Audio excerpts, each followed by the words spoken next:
space and the kind of reforms needed perhaps to give a further boost to the sector.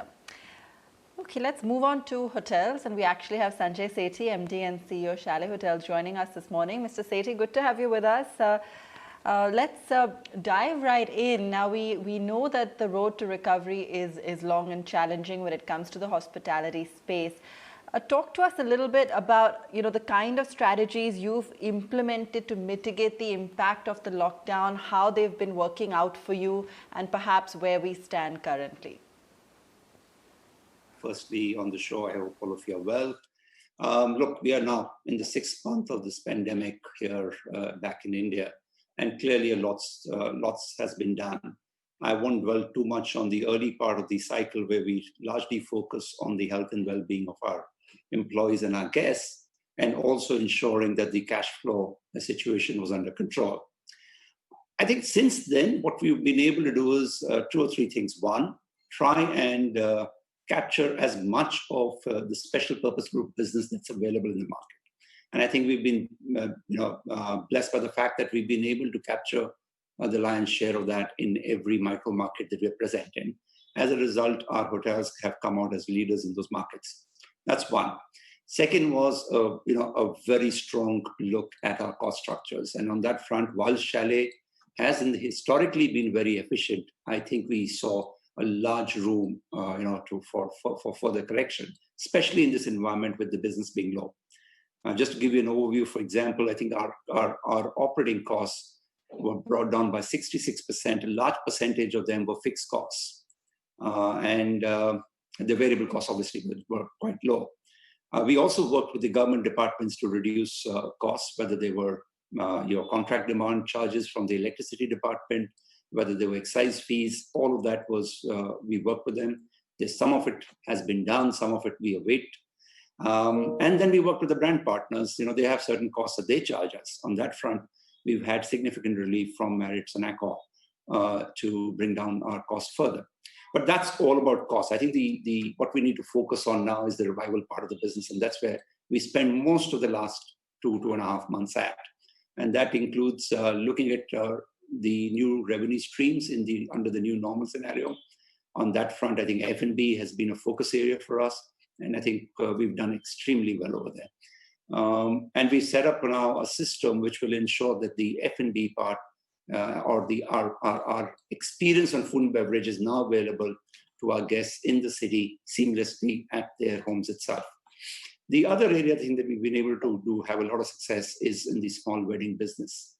Some of our hotels, which opened about 2.5 months back in Hyderabad and Bangalore, have done more weddings in the last 1.5 months than they've done the whole year last year. Smaller numbers, 50 to a wedding, but I think they've managed to get a lot of that. More importantly, I think when we go back to our guests, and I was speaking to the head of Marriott's in India, and I said, listen, what's happening on the rate front? What are our corporates telling us on the rate front? And the response that I got was quite amazing. He said all the corporates are saying we are not going to negotiate rates with you downwards. All we want is for you to ensure health, safety, and the right protocols for our travelers.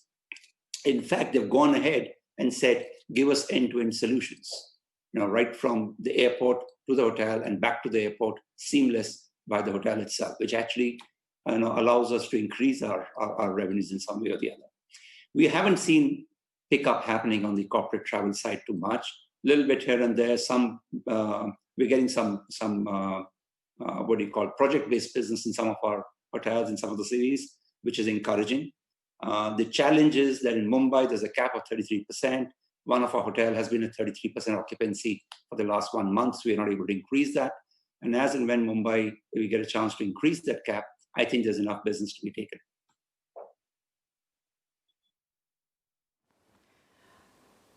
All right, Mr. Sethi, that helps because it really gives us the overall context. Before I get to some operational numbers, I also want to understand, given the kind of pain we've seen for the industry, there hasn't been any move by the government to really address this practically. There has been some talk and some acknowledgement, but no actual action. Is that something the industry has now moved past, or are you still hoping that there will be some relief on that end? So we do expect some relief on from the state governments, for example. A lot of the operating costs are connected with the state government fees and charges, whether the excise, electricity, property tax, etc. So we do expect, and we continue to engage with the state governments in the respective areas to try and get some sort of relief on that front. The central government, I think, has a smaller role to play. I think from their side, we expect more of an help in opening out the economy and the country and the ability to travel more. So, for example, we'd like to see the central government, the Ministry of Tourism promoting India as a safe destination, because you've got to get that confidence of travelers back. The challenge in our cycle of travel is more on the aircraft side than on the hotel side, because in a hotel, you're relatively safe because you're isolated in your own room, which has been sanitized, especially in the higher end hotels, properly. So from that perspective, I think we expect state government to help us and promote brand India. From the central governments, state governments, we expect help on some of the cost reliefs. And as you know, the RBI is already taking steps towards the one-time restructuring, whilst at Chalet, we are unlikely to need that one-time restructuring. But there are enough companies, hotel individual owners in the country, which need that relief. So I think if we can get prioritized under that scheme for our industry, it will help a lot of the hotel community. At Chalet, as I said, we didn't take the moratorium, both the options of moratorium, we gave it a pass. We didn't see the need for it.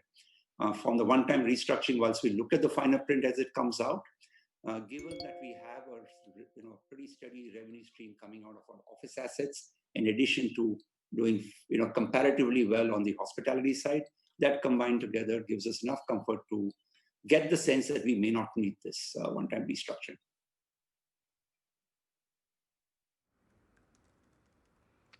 Mr. Sethi, hi there. Good morning. Avan joining in. Interesting, really, that you've spoken about some of these new revenue streams, and who'd have thought that small weddings as well have been doing quite well in, the South. But let's talk those operational metrics as well. The RevPAR has declined quite significantly in Q1. So what have been the trends for your occupancy or ARRs over the past few months, and what would be the outlook? Do you think that retail commercial, which has been driving growth, is likely to continue to do well in terms of the rentals and how they've performed? So, our retail commercial contributed roughly around 21 crores of revenue, and the hospitality division contributed 31 crores of revenue out of a total of 59 crores. But the trends has been a sharpward curve upward for hospitality. And I think that's going to be 85% of our business when we normalize. It was the case pre-COVID. And, it'll take some time. You're not going to get there in a hurry for sure. But we do see some traction happening post-Diwali on the corporate travel. And we see maybe normalization end of next calendar year or the last quarter of next calendar year, which is Q3 next financial year. Just to give you a sense of the trend, since you inquired about that, we noticed an interesting trend that our RevPAR grew over a 2-month period by 46%, which is comparing June to the month of April. So whilst occupancies grew from 17 to 33%, the ADR had a marginal growth resulting in RevPAR growing by 46% over that 60-day period. Also, an interesting thing is that whilst we had 17% in April and 33% in June, that's on the base of the whole portfolio. If I was to trim it down to the operating hotels only, and 2 of our hotels were not operating, our occupancies were 20% in June, 25% in May, and 38% in the month of July. Now, 38% is not necessarily a very bad occupancy given the environment. As you know, the only country that is now showing some strong signs of recovery is China, and China hit 60% occupancies in the month of July, which gives us an indication. If we were to take a lag of 3 or 4 months, I think it'll be a fair comparison to think that India could potentially reach there in 3 or 4 months from now.